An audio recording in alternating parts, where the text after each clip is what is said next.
네, 안녕하세요. 신바람 국어교실의 신바람입니다. 오늘 배울 교재는 한 권으로 시작하기. 오늘은 주장하는 글에 대해서 배워보도록 하겠습니다. 우리 교재 72쪽입니다.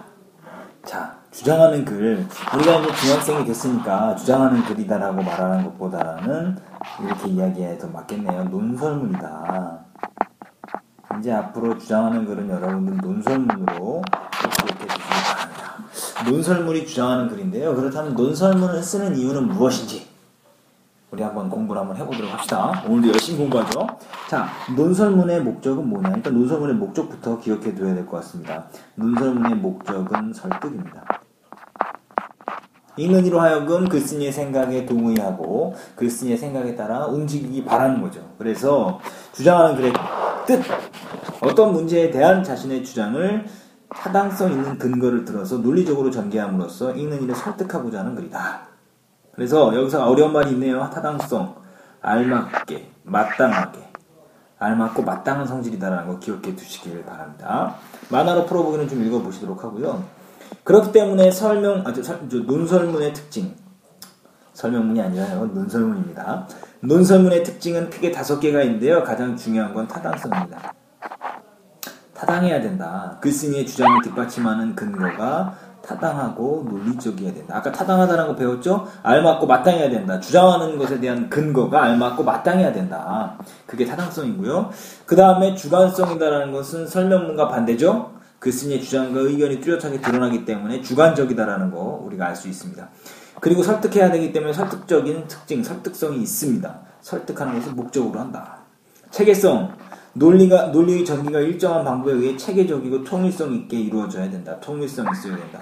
앞에서는 공부를 열심히 하자 했는데 뒤에서는 밥을 열심히 먹자 이렇게 이야기하면 안 되는 거예요. 신뢰성, 출처가 분명하고 믿을만한 근거를 사용해야 된다는 거 기억해 두시길 바랍니다. 그래서 주장하는 글의 특징, 논설문의 특징 5가지 기억해 두시길 바라면서 논설문의 구성, 주장하는 글의 구성, 서론, 본론, 결론으로 나눠져 있습니다. 서론 부분에서는 관심 유발, 중요한 건 뭐죠? 이 글을 쓴 동기와 목적을 제시하고 가장 중요한 건 문제를 제기하는 거예요. 마이너스 상황을 제시함으로써 그렇기 때문에 나는 이렇게 주장한다. 대신 이런 근거가 있다. 그리고 결론 부분에서는 앞에서 주장했던 것을 다시 한번 요약 정리해주고 내 의견을 받아들였을 때 어떠한 상황이 벌어지게 될 것이다. 이런 걸 보고 뭐라 그러죠? 전망. 해야 될 일들, 과제를 제시한다. 자, 주장하는 글을 읽는 방법은 글의 내용을 사실과 의견. 자, 사실은 어떻죠? 사실의 특징은 객관적이에요. 그 누구나 인정할 수 있습니다. 하지만 의견은요, 인정하지 않을 수도 있고 인정할 수도 있습니다. 이건 주관적이에요. 그래서 사실과 의견을 구분하는 것이 중요하고요. 글쓴이의 관점이나 주장이 무엇인지 파악해야 합니다. 그리고 주장에 대한 근거가 타당한지 판단해야 되고 글의 내용이 논리적으로 일관성을 띠고 있는지를 판단해야 된다라는 거 기억하시면서 73쪽에 있는 많이 웃자 읽어보도록 하죠. 여기 나오는 건 당연히 다 논설문입니다. 많이 웃자, 주장하는 게 뭐라고요? 많이 웃자, 이게 주장하는 거예요. 이 글의 주장이 많이 웃자예요. 그러면 뒤에 나와야 되는 건 왜 그러냐, 이 근거가 어때야 된다? 이 근거가 타당해야 된다. 알맞아야 된다. 그래야 좋은 글입니다. 논설문에서는. 자, 다음 문단 갑니다. 웃음의 하루 권장량은 아주 큰 소리로 1회에 10초 이상, 하루에 10회 이상이다. 웃음 권장량을 채우는 사람은 몇이나 될까? 어렸을 때는 하루 평균 400번 웃지만 다 자란 후에는 하루에 평균 8번밖에 웃지 않는다고 한다. 그러니까 웃을 일이 많다 적다? 적다 이 소리죠. 웃음이 설 자리를 잃은 것은 답답하고 무거운 일상 때문이다. 자, 답답하고 무거운 일상, 이것이 웃음을 잃은 까닭이죠. 웃음을 잃은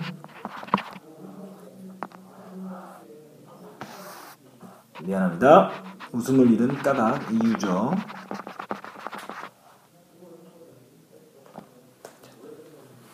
그러나 삶이 무거울수록 웃음이 필요하다. 웃음에는 답답한 현실의 무게를 덜어주고 삶의 탄력을 불어넣는 마법과 같은 힘이 담겨있다. 이제는 삶의 뒷전으로 내몰았던 웃음을 되찾아야 한다. 이것이 바로 글쓴이의 뭐가 되는 거죠? 주장이 되는 거죠. 남은 단 웃음은 여러 가지 면에서 도움을 준다. 첫째, 웃음은 우리를 건강하게 해준다. 웃음이 뭐다? 건강에 도움을 준다. 웃음이 여러 가지 면에서 도움을 주는데 그거에 대한 근거죠. 근거 1번입니다. 근거는 다른 말로 이유, 까닭이 되겠죠. 웃음은 혈압을 낮추고 혈액순환에도 도움을 주어 면역체계와 소화기관을 안정시킨다. 또 산소 공급을 2배로 증가시켜 몸이 일시에 시원해지는 기분을 느끼게 해준다. 웃을 때 분비되는 호르몬은 육체적 피로와 통증을 잊게 해주고 여러가지 스트레스를 이겨낼 수 있게 해준다. 웃음은 그 어떤 약보다 뛰어난 효과를 가지고 있고 돈을 들이지 않고도 얻을 수 있는 신비한 약이다. 신비한 약, 지금 뭘 가리키는 거죠? 신비한 약은 웃음을 가리키는 거죠. 웃음.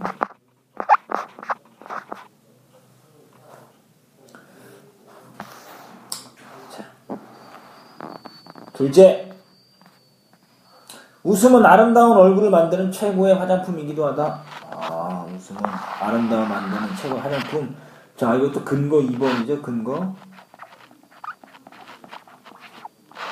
자, 여기에서 최고의 화장품, 뭐를 비유한 거죠? 마찬가지로 웃음을 비유한 겁니다. 지금 웃음을 비유한 거 2개가 있어요. 신비한 약, 그리고 최고의 화장품. 웃는 얼굴처럼 아름다운 모습은 없다. 아무리 주걱 같은 미모를 가지고 있고 멋진 화장술로 치장을 한다 해도 웃을 줄 모르는 사람은 마네킹보다 나을 것이 없다.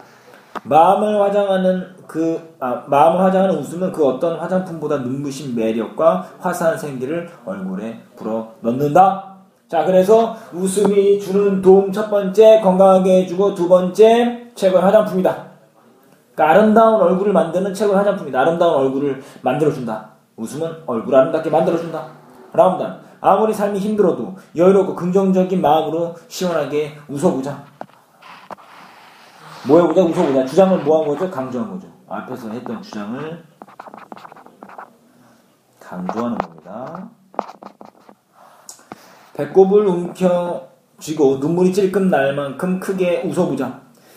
그러면 기쁨의 에너지가 샘솟아 온갖 고민이 사라질 것이다. 그리고 하나의 웃음은 또 다른 웃음을 낳을 것이다. 세상을 기쁨으로 전염시킬 웃음 바이러스가 더 많은 웃음을 만들며 퍼져갈 것이다. 그래서 웃음을 많이 갖자. 많이 웃어보자. 이것이 이 글의 주장이고 그거에 대한 근거까지도 이야기했습니다. 자, 그럼 한번 정리해보시죠. 자, 주제는 많이 웃자. 다양한 근거 있죠. 2가지 있었죠. 우리를 건강하게 해주고 아름다운 얼굴 만들게 해준다. 그리고 웃음의 좋은 점을 비유를 통해서 뭐로 비유했죠? 신비한 약, 그리고 최고의 화장품. 2가지로 비유했다는 거 기억해 두시고요. 자, 문제 상황. 사람들이 웃지 않는 것이 문제 상황이죠. 문제를 제기했고 해결책은 많이 웃어야 한다. 자, 글쓴이의 주장과 근거. 주장은 많이 웃자. 그리고 근거는 웃음 우리를 건강하게 해주고 웃음은 아름다운 얼굴을 만들어준다. 이 근거가 타당합니까? 타당해야지 이 글이 무슨 글입니까? 좋은 글입니다. 잘 기억해 두시기 바라고요. 다음 페이지 넘어가도록 합니다. 자, 74쪽입니다. 74쪽. 자, 제목이 뭡니까? 지구온난화의 비밀. 지구온난화에 대해서 이야기 하나 봐요.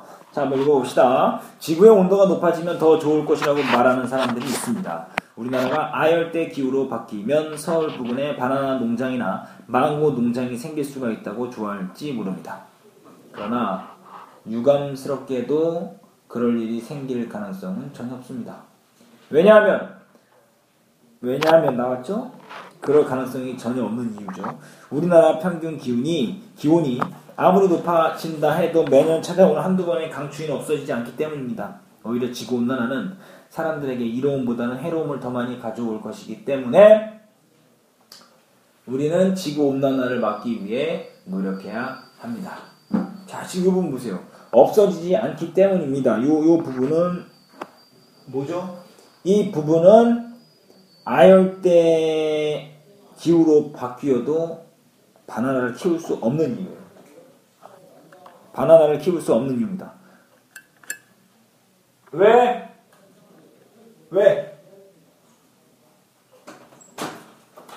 그 동영상 조금만 선생님 동영상 찍고 네. 그만. 다른 거 좀 하고 있어. 네. 자, 그리고 계속해서 갑니다. 오히려 지구 온난화는 사람들에게 이로움보다는 해로움을 더 많이 가져올 것이기 때문에 우리는 지구 온난화를 막기 위해 노력해야 합니다. 이게 주장이에요. 이 글의 주장. 지구 온난화를 뭐 해야 된다? 막아야 된다. 왜? 해로움을 더 많이 주기 때문이다. 그럼 요 기억 니은으로 묶은 부분, 살펴보도록 하죠. 요 기억 니은으로 묶은 부분은 우리나라에서 열대 작물을 키울 수 없는 이유죠.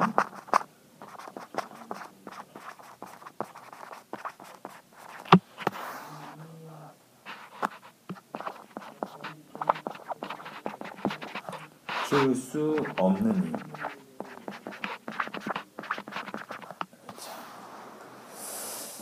자, 계속 갑시다. 지구온난화로 인한 가장 큰 문제는 지구온난화가 생태계와 사람에게 큰 영향을 끼칠 수 있다는 점입니다. 지금 보세요. 큰 문제, 지구온난화가 생태계, 사람에 큰 영향을 끼칠 수 있다. 이게 뭡니까? 지구온난화를 막아야 되는 이유, 근거가 되죠. 이 주장에 대한 근거 1번. 근거는 한 개로만 해서는 안 됩니다. 적어도 2개 이상은 돼야 돼요. 온도가 높아지면 식물이 빨리 자란다는 말은 어느 정도 맞는 말입니다. 그러나 그것은 사람이 키우는 식물이나 동물에만 해당되는 말입니다. 야생식물은 자연적으로 오랫동안 지내왔기 때문에 갑작스럽게 기후변화가 일어나면 새로운 환경에 적응하지 못하고 죽어버리고 말 것입니다. 그러면 이것들을 먹고 사는 야생공충이나 동물들에게도 당연히 문제가 생길 것입니다. 사람도 마찬가지입니다. 보세요. 야생식물이 변화가 일어나면 죽어버리죠. 죽어버리면 그것을 먹고 사는 야생 곤충이나 동물들도 어떻게 돼? 당연히 연쇄적으로 문제가 발생하게 되겠죠? 그거는 사람도 어떻다? 마찬가지다. 이게 뭡니까? 다 돌고 도는 거예요. 그런 동물이나 사람이나 곤충이 죽어서 썩으면 야생식물의 거름이 되고 그 거름이 자라서 식물이 자라면 그것은 다시 곤충이나 동물이 먹고 그 동물을 육식동물이 먹고 그 동물을 사람이 먹고 이렇게 돌고 도는 거죠. 그걸 보고 뭐라 그러죠? 먹이사슬이라고 하죠. 먹이사슬이 흔들린다 이 소리예요. 지구온난화에 의한 피해를 사람이라고 피해갈 수는 없습니다. 야생생물의 생태계 파괴나 변화는 결국 사람들이 키우는 작물에도 가축에도 영향을 미칠 것이기 때문입니다. 그러면 전 세계는 상상도 할 수 없는 식량 문제를 겪게 될 것입니다. 식량 문제를 겪게 된다. 그럼 이 식량 문제를 겪게 된다 그랬으니까 이것은 지구온난화가 미치는 뭐죠? 악영향.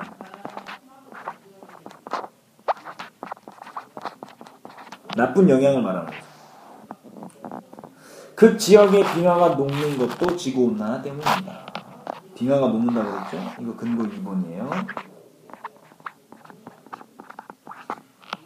남극과 북극의 빙하의 형태로 저장되어 있는 물의 양은 생각보다 훨씬 많습니다. 전세계 호수와 강물을 모두 합한 양의 300배 정도. 엄청나네요. 빙하가 녹으면 바닷물이 많아지는 것은 당연하겠죠. 그렇게 되면 바다 가까이에 있는 지역이나 섬은 바닷속으로 가라앉을지도 모릅니다. 자, 이게 뭐예요? 바다 가까이 있는 지역이나 섬은 바닷속으로 가라앉을지 모른다. 이게 뭡니까? 빙하가 녹으면 발생할 수 있는 문제예요.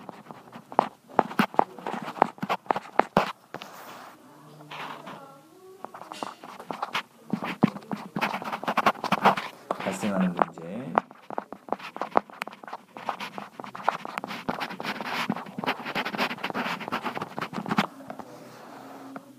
이처럼 지구온난화로 생길 수 있는 피해는 엄청나게 큽니다. 그러므로 이 피해를 줄일 방법을 찾아야만 합니다. 이 피해를 줄일 방법을 뭐야? 찾아라. 이 피해를 줄일 방법을 찾아야만 한다. 이게 뭐예요? 주장이에요. 이 글의 주장. 온난화를 줄일 방법을 찾아야 된다. 가장 좋은 방법은 온난화의 주범인 지구온난화의 주범인 온실가스의 양을 줄이는 것이다. 줄이는 방법 구체적으로 나왔죠. 온실가스의 양을 줄이다. 온난화 피해를 줄일 방법. 피해를 줄일 방법 1번. 물론 현재 우리는 온실가스의 주범인 화석연료에 의존해 살고 있기 때문에 온실가스의 배출은 당장 멈출 수는 없습니다. 그러나 일회용품 사용을 줄이고 자가용 대신 자전거나 대중교통을 이용하는 등 지금부터라도 온실가스 배출을 최대한 줄이는 생활을 실천해야 합니다. 이게 뭐죠? 줄이기 위한 방안, 온실가스 양을 줄이기 위한 방법이죠. 온실가스를 줄이기 위한 방법.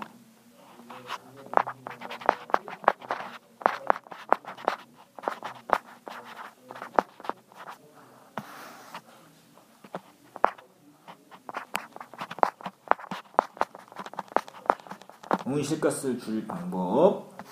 또한 이미 시작된 지구온난화로 인해 심각해진 자연재해를 막기 위해 건물, 도로, 항만, 시설물을 철저히 점검해야 합니다. 피해를 막기 위해서 건물, 도로, 항만 등 시설물을 철저히 점검해야 된다. 줄일 방법 2번.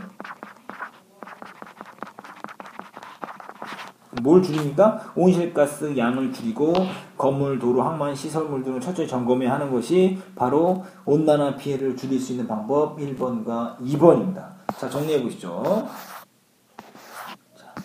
주장하는 글 논설문이고요. 주제는 지구온난화로 인한 피해가 엄청나므로 피해를 줄일 방법을 찾아라. 이 부분이 바로 주장이 되죠. 특징은 지구온난화로 인한 피해의 다양한 사례, 예를 들어서 이야기를 하고 있다. 자, 글쓴이의 주장과 근거. 자, 지구온난화를 막기 위해 노력해야 된다. 근거, 온난화는 생태계, 사람에게 나쁜 영향을 끼치고 극지역의 빙하를 높게 하기 때문이다. 그래서 지구온난화 피해를 줄일 방법, 온실가스 배출량을 줄여라. 건물, 도로, 항만, 시설물 등을 점거해라. 이것은 온실가스 배출량을 줄이는 방법 2가지입니다. 자, 계속해서 다음 페이지로 넘어가셔서요. 76쪽으로 넘어가 볼까요?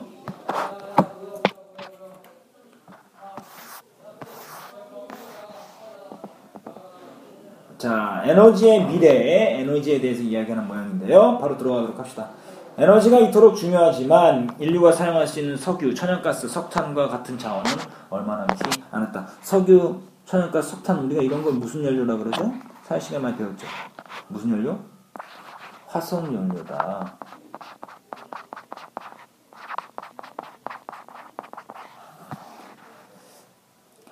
자, 이에 반해 인류의 에너지 소비는 계속 증가하고 있다. 얼마 남지 않았는데 에너지 소비는 증가하고 있다.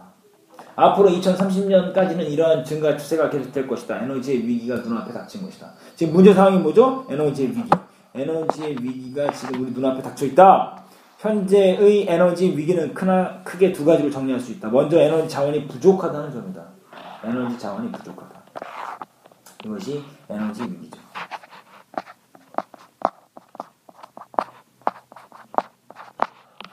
앞으로 40년쯤 쓸 것밖에 남아있지 않다고 하는 석유가 가장 먼저 모자라게 될 것이다. 이로 인한 고통을 견디는 것은 여간 어려운 일이 아닐 것이다. 자가용을 굴리는 비용이 만만치 않을 것이고 대중교통 요금도 크게 오를 것이다.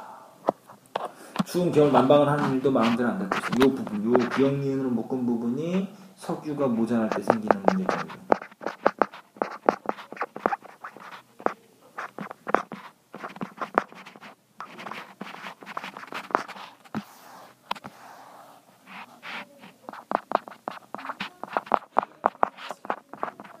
문제점, 석유가 모자랄 때 생기는 문제점입니다. 자, 첫째, 화석연료를 대신할 대안을 찾아야 한다. 이게 뭡니까? 화석연료를 대신할 대안을 찾아야 된다. 이게 뭐예요? 주장이죠. 그렇습니다. 주장이 됩니다. 고갈된 위기에 처했을 뿐만 아니라 기후변화를 일으키는 화석연료를 계속해서 사용하는 것은 무책임한 일이다. 고갈되지 않고 기후변화도 일으키지 않으며 안전한 에너지 자원은 무엇인가? 그것은 태양에너지, 풍력, 수력, 생물자원을 이용한 에너지, 조력, 지열과 같은 재생 가능 에너지다. 이게 뭐예요? 화석연료를 대신할 에너지원, 즉 재생 가능 에너지.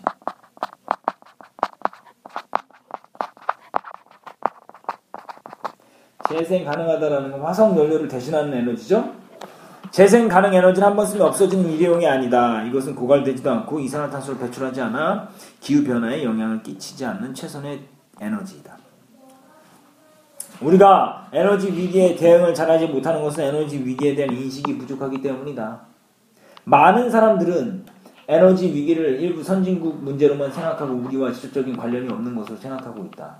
그러나 에너지 위기는 먼 곳에 있는 남의 나라 문제가 아니라 바로 우리나라, 우리 자신의 문제라는 것을 깨닫는 것이 무엇보다 소중하다. 이런 깨달음이 없다면 우리는 에너지 위기의 가장 큰 피해자가 될 것이라는 점을 유념해야 한다. 재생에너지로의 전환에 적극 참여하고 효율적인 에너지 이용으로 소비를 줄여야 한다. 그러니까 에너지를 절약하고 에너지에 대한 인식, 에너지 위기에 대한 인식을 전환해야 된다. 바로 어느 부분이죠? 이 부분, 많은 사람들의 에너지, 여기서부터 중요하다까지 이 부분을 바로 뭐라고 정리해야 되냐? 에너지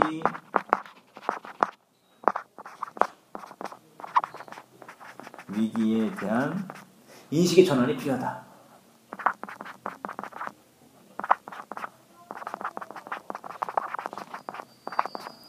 필요함. 이렇게 정리하면 되겠습니다. 자, 정리해봅시다. 자, 주제는 다가올 에너지 위기에 대비하자. 다가올 에너지 위기에 대비하자. 특징은 보조자료, 어떤 거, 이런 그래프죠. 그래프를 사용해서 주장을 뒷받침하고 있고, 대조의 방법, 차이점의 방법을 사용했다라는 거죠. 재생에너지와 화석에너지의 차이점, 대조의 방법은, 대조는 차이점이다. 자, 이 글의 주장과 근거 한번 봅시다. 주장은 화석연료를 재생가능한 에너지로 전환해야 된다. 재생가능한 에너지는 고갈되지도 않고 기후변화에 영향을 끼치지도 않기 때문이다. 그래서 글쓴이의 주장에 객관적인 사실을 근거로 삼아서 타당성을 얻고 있다. 자, 오늘 배운 부분은 논설문에 대해서 배웠습니다. 일단 여러분들이 해야 되는 것은 무엇이냐. 먼저 우리가 처음에 배웠던 오늘 페이지 73쪽부터 77쪽까지의 문제를 푸시고요. 그리고 72쪽에 있는 것을 오마이노트로 정리해 주시길 바랍니다. 72쪽에 있는 부분은 그림 빼고 다 정리해 주시길 바라고요. 다음 시간에 선생님이 얼마나 열심히 했는지 확인해 보도록 하겠습니다. 오늘 배운 부분, 논설문의 특징은 설득이다라는 거 꼭 기억해 두십시오. 그리고 주장과 근거가 있고 그 주장과 근거는 타당해야 된다. 주장에 대한 근거는 타당성이 있어야 한다는 거 기억해 두시길 바랍니다. 자, 오늘 배운 부분 꼭 복습하실 거죠? 네, 감사합니다. 다음 시간에 다시 만나도록 하겠습니다. 소년이여 야망을 가져라.